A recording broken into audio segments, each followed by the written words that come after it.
The mercenary contract that binds you to a life of sanctioned violence is not merely a transactional agreement, but a manifestation of the emotional containment you have been conditioned to accept as masculine necessity. And true intimacy requires not compartmentalizing desire from duty, but integrating the weight of witnessed trauma until connection becomes an act of radical vulnerability rather than tactical liability. In Devour, Abigail Glenn transforms the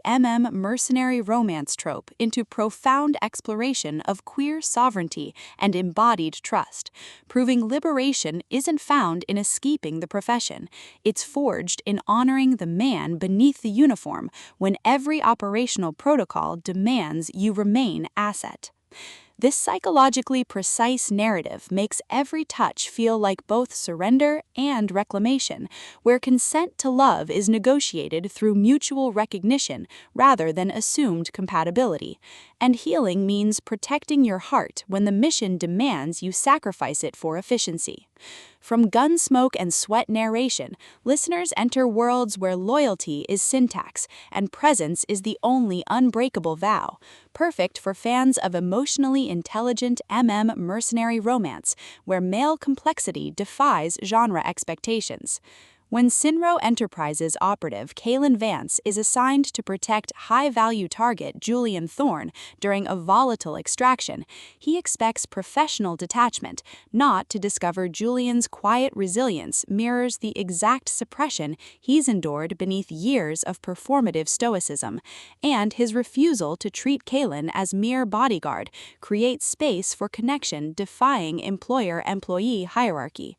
Navigating hostile territory and buried attractions, Kaylin realizes this assignment isn't about protection, but recalibration, with Glenn avoiding reducing Kaylin to brooding protector or Julian to helpless VIP, instead crafting radical reciprocity within constraint, where trust is earned through honoring boundaries, even as danger blurs them. And audiobook narration amplifies this alchemy by capturing Kaylin's disciplined focus fracturing into clarity, and Julian's guarded intensity revealing warmth beneath vigilance, making listeners feel seismic shifts of souls, learning some bonds can only be claimed when you stop letting contracts define their validity.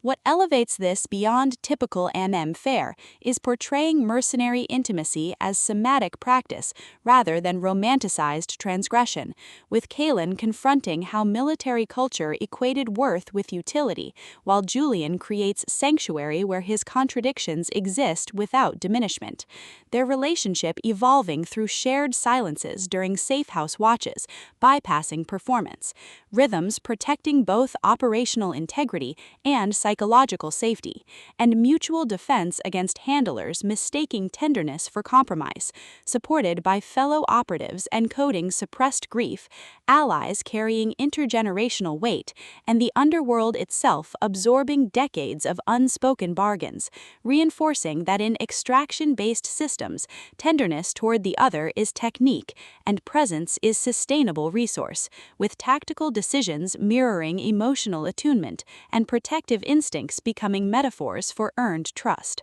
For audiobook listeners, this production is an immersion descent into sacred vulnerability, with narrators embodying Kaylin and Julian with remarkable distinction, sound design anchoring existential stakes through distant gunfire, rain against armored vehicles, and hushed breath syncing with moments of clarity, pacing mirroring operational cadence, from deliberate reflection to surging awakenings, ultimately redefining